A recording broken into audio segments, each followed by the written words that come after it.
Incoterm. Apaan sih Incoterm? Bingung Incoterm itu apa? Kenza akan mengupas tuntas tentang apa itu Incoterm. Incoterm itu sebenarnya singkatan dari International Commercial Terms, kayak terms and condition aja di perdagangan internasional. Bentuknya gimana emang? Wah banyak. Incoterm aja dibagi jadi 4 grup. Grup E, grup F, grup C, sama D. Di E ini cuma ada XW atau export. Jadi si seller ini ya udah cuma ngurus sampai keluar pabrik, sisanya buyer atau pembeli yang ngurus. Nah, kalau di grup F itu ada 3. Ada FCA atau Free Carrier, FAS atau Free Alongside Ship, FOB atau Free On Board. Nah, kalau di grup F ini, sellernya udah mulai gerak nih. Kalau FCA sih, sellernya bakal bayarin sama tanggung jawab sampai barangnya dimasukin ke pengirim barang, tapi sebelum diturunin ke terminal. Nah, kalau si FAS, bayarin sama tanggung jawabnya tuh sampai ditaruh di samping kapal, sampai udah di terminal. Kalau FOB, ya udah, si sellernya tanggung jawab sama bayarin sampai barangnya itu diangkut di kapal. Duh, banyak juga ya? Baru sedikit itu. Lanjut. Grup C ini ada 4. Ada CFR, Cost and Freight, CIF, Cost Insurance and Freight, CPT, Carriage Pay to, CIP atau Carriage and Insurance Pay to. Sebenarnya CFR itu mirip sama CIF. Seller itu bertanggung jawab sampai barangnya itu diangkut aja.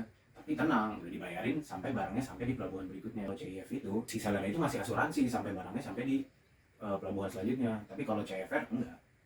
Kalau si CPT ini miripnya malah sama CIP.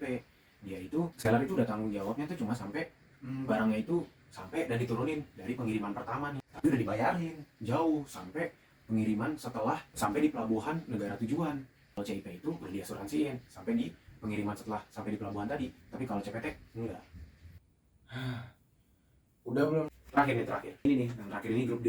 Ada 3. Ada DAT, ada DAP, sama DDP. Si DAT ini, si sellernya ini bayarin sama tanggung jawab sampai barangnya itu sampai diturunin di pelabuhan jualan yang dekat sama pembelinya. DAP dan DDP ini mirip nih, sama dianterin dan tanggung jawab sampai benar-benar ke titik lokasi pembeli. Kalau DAP ini pajaknya itu nggak dibayarin sama sellernya, tapi kalau DDP semuanya udah ditanggung sama seller. Emang ngaruh ya dalam supply chain gitu? Oke, ditanya. Nih lihat, ada tesis nih tahun 2016.